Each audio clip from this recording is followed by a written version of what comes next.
अस्सलाम वालेकुम दोस्तों, लाहौर का खूबसूरत मौसम और ढलती जो सूरज है उसकी रोशनी में हमारे साथ मौजूद हैं राना मसूद साहब, जो कि चेयरमैन हैं प्राइम मिनिस्टर यूथ प्रोग्राम। और इनको जो खेलों से मोहब्बत है ना, ये मतलब हर गुजरते दिन के साथ नज़र आती है। राना साहब, सबसे पहले तो बहुत शुक्रिया। एक 30 सेकंड में बताएं कि खेलों से इतनी मोहब्बत क्यों है आपको? मुझे हर चीज से मोहब्बत है। अच्छा जी, जिससे की जानी चाहिए जायज़ मोहब्बत। जायज मोहब्बत जो है। लेकिन on a serious note, sports culture का रिवाइवल पाकिस्तान के लिए बहुत ज़रूरी है, क्योंकि आप तो माशाल्लाह जिस मुल्क में रहते हैं वहाँ पर स्पोर्ट्स अब एक इंडस्ट्री है, और वहाँ पर स्पोर्ट्स को जिस तरह प्रोमोट किया जाता है, जिस तरह वहाँ से ज़िंदगियाँ बनती हैं, तो हमने तो सारी उम्र कोशिश की है कि चाहे वो तालीम है, चाहे वो फ़नी तालीम है, चाहे वो स्पोर्ट्स है, बच्चे बच्चियों को एक पॉजिटिव प्लेटफॉर्म दें और उनको आगे आने का मौका दें। तो स्पोर्ट्स कल्चर का रिवाइवल शहबाज शरीफ साहब का पहले भी जो है उनके ये फोकस था, और आज भी उनकी ये है कि हमने स्पोर्ट्स का रिवाइवल और अपने इन बच्चे बच्चियों के टैलेंट को आगे आने का मौका दें।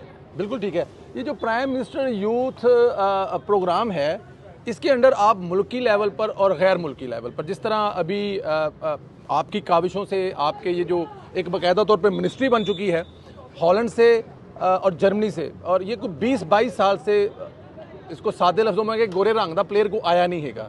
पहले भी आप, पिछले साल भी और अभी भी। इसको कैसे देखते हैं आप? समझते हैं कि हॉकी दोबारा फिर ऊपर आएगी इन चीज़ों से? देखें, प्राइम मिनिस्टर यूथ प्रोग्राम है ना, एक्चुअली ये एक प्लेटफॉर्म है जी। हमारा काम है कि इस प्लेटफॉर्म पे जो भी आके डिलीवर करना चाहता है उसको मौका दें। और ये क्रेडिट मेरा नहीं है, ये क्रेडिट आपका और ख्वाजा जुनैद साहब का है कि आप माशाल्लाह ये हॉलैंड और जर्मनी से टीमें लेकर आए। हमने कुछ नहीं किया, हमने सिर्फ हैंड होल्डिंग की। हमने आपके साथ मिल के बैठ के जहाँ जहाँ पे कहने की ज़रूरत थी, इस पे मैं HEC का ख़ास तौर पे बड़ा शुक्रगुजार हूँ कि HEC ने इसमें बहुत ज़्यादा अच्छे तरीके से, और बाकी पार्टनर्स जिनको आपने मिलाया। तो प्राइम मिनिस्टर यूथ प्रोग्राम का काम पॉजिटिव प्लेटफॉर्म मुहैया करना है। आप जैसे साथी जो कुछ करना चाहते हैं इस मुल्क के लिए, उनकी हैंड होल्डिंग करनी है। बाकी काम फिर आपकी नीयत साफ़ हो तो अल्लाह ताला रास्ते खुद ब खुद सीधे कर देता है। हॉलैंड और जो जर्मनी है, उन दोनों में पाकिस्तानी जो सफारत खाने हैं वो दोनों टीमों को एयरपोर्ट पर अलविदा कहने आएंगे। ये मेरे ख्याल में हॉकी से मोहब्बत की एक निशानी है। और फिर वो दोनों कंट्रीज़ जो हैं वो आपकी टीमें वहाँ पे बुलाना चाहते हैं। कितनी सपोर्ट मिलेगी ताकि यहाँ से लोग वहाँ जाएँ और यहाँ, और उसके बाद फिर इंटरनेशनल अगले महीने जर्मन अंडर 21 नेशनल टीम भी लाहौर आ रही है, उसके बारे में भी ज़रा बता दीजिएगा। देखें, हमारा काम क्या है कि ये जब वहाँ से उनको जब सी ऑफ किया जाएगा तो यहाँ पे उनको हीरोज़ वेलकम दिया जाएगा। हमारी टीमें उनको एयरपोर्ट पे वेलकम करेंगी, उनको इस्तकबाल करेंगी, उनका शुक्रिया अदा करेंगी। क्योंकि आज पाकिस्तान के अंदर अगर आप देखें, आज 9 फरवरी है। 8 फरवरी जब एक साल पहले इलेक्शन हुए थे तो कहा जाता था कि खुदा ना खास्ता पाकिस्तान का कोई मुस्तकबिल नहीं है, पाकिस्तान जो है ये दिवालिया होने जा रहा है, पाकिस्तान का श्रीलंका से बुरा हाल होने जा रहा है।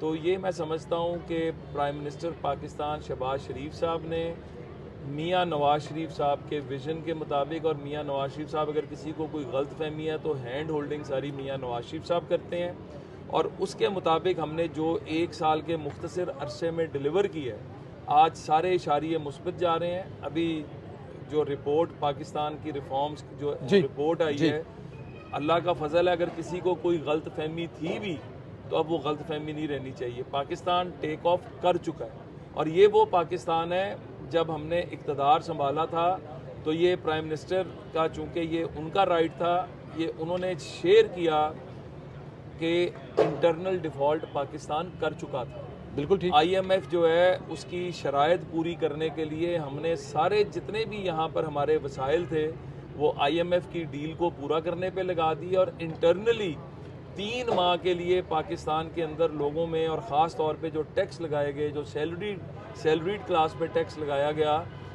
बहुत इस्तराब था। बहुत प्राइम मिनिस्टर जो हैं अंदर से परेशान थे, लेकिन जब नीयतें साफ़ हों तो अल्लाह रास्ते साफ़ कर देते हैं। आज पाकिस्तान की मईशत राइट ट्रैक पे है, आज महंगाई कम तरीन सतह पे है, आज हर माशी इशारा मुस्बत जा रहा है।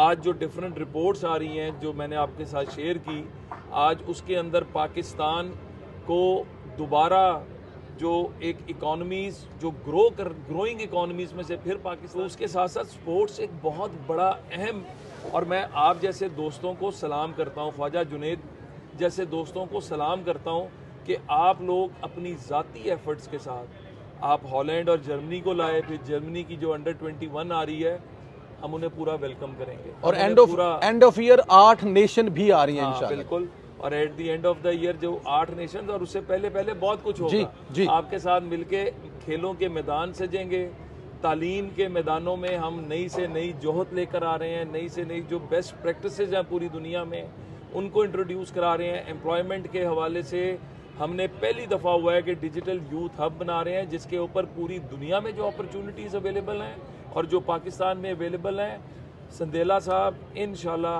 हर साल 10 से 15 लाख बच्चे और बच्चियों को पाकिस्तान से बाहर इज्जत से जॉब दिलवाएंगे, और पाकिस्तान के अंदर हर साल लाखों जॉब्स दिलवाएंगे इंशाल्लाह। साहब आखिर में अब जरा ये भी बता दें, ये हो नहीं सकता कि बात ना की जाए, पाकिस्तान तहरीक इंसाफ के जो कायद हैं वो ख़त पे ख़त लिख रहे हैं, कभी चीफ ऑफ आर्मी स्टाफ को एक, फिर दूसरा, कल उनका जलसा भी था। ये जो 1 साल है उसकी जो आप ये कारकर्दगी बता रहे हैं, क्या उसका असर है कि अब लोग उनकी तरफ जाना छोड़े हैं? कल उनका जलसा भी कुछ बड़ा कोई अच्छा नहीं रहा सर। देखें, मैं ये समझता हूँ कि अवाम को अब समझ आना शुरू हो गई है। अवाम को जो एक झूठ दिखाया गया था, एक जो शराब दिखाया गया था, अब लोगों को समझ आना शुरू हो गई है। ये बच्चे जो यहाँ पर मौजूद हैं, इनको अपना मुस्तकबिल चाहिए और इज़्ज़त के साथ चाहिए, वक़ार के साथ चाहिए। हमारा अल्लाह का फ़ज़ल है, हम अगर लैपटॉप देते हैं, हम अगर स्कॉलरशिप्स देते हैं, हम अगर सॉफ्ट लोन्स देते हैं, हम अगर बच्चे बच्चियों को एम्प्लॉयमेंट देते हैं,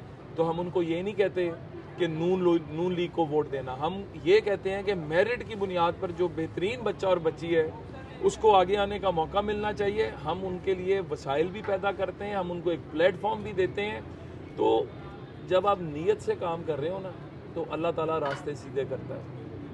मैं दोबारा बात करूंगा कि 8 फरवरी के इलेक्शन के बाद जो कहा गया, जिस तरह की बदतमीजियां की गई, जिस तरह का 9 मई किया गया, जिस तरह का 26 नवंबर किया गया, अब पाकिस्तान की अवाम इंतशार नहीं चाहती, फसाद नहीं चाहती।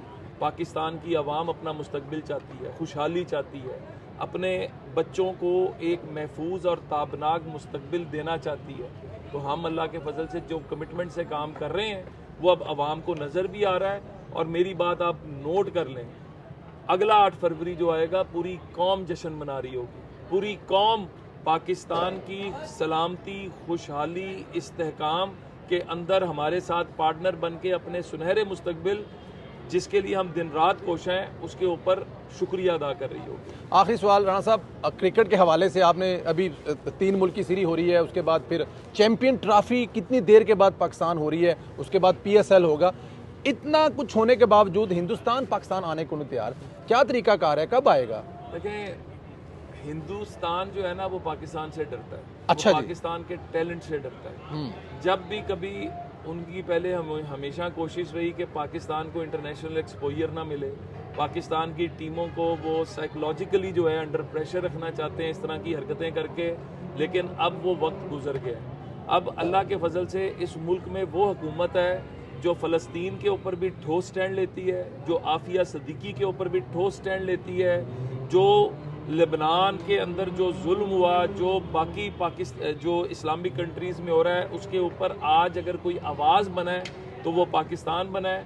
शहबाज शरीफ साहब ने जिस तरह अक़वाम मुत्तहिदा में जाकर तकरीर की और इसराइली वज़ीर आज़म का पहली दफ़ा तकरीर का बायकॉट किया गया, ये एक बहुत बड़ा मैसेज था जो गया। तो इंडिया और इस तरह के जो कंट्रीज़ हैं वो पाकिस्तान की टैलेंट को भी जानते हैं, इसीलिए वो 5th जनरेशन वॉर है वो हम पर मुसल्लत करते हैं कि यहाँ पर मायूसी रहे। मायूसी के बादल छट चुके, पाकिस्तान का टैलेंट सामने आ रहा है। इंडिया में आज मेरी बात लिख लें, इंडिया को ना चाहते हुए पाकिस्तान का मुकाबला करना पड़ेगा, क्योंकि अभी तो एक चैंपियंस ट्रॉफी थी। अब आप जैसे दोस्तों की मदद से पाकिस्तान का जो हुकूमत है, पंजाब की हुकूमत ख़ास तौर पे जिस तरह काम कर रही है, तो जो हमारा टैलेंट निकल कर आएगा, जब दुनिया के मैदानों में खड़ा होगा, तो इंडिया को ना चाहते हुए भी सामना करना पड़ेगा और मुंह की खाएगा। राणा साहब बहुत शुक्रिया, हमेशा की तरह थैंक यू वेरी मच। इंशाल्लाह ताला आपके साथ मिलकर कोशिश करते रहेंगे कि पाकिस्तान की यूथ के लिए अब्रॉड से जो हो सके वो करें। बहुत शुक्रिया, thank you very much, thank you.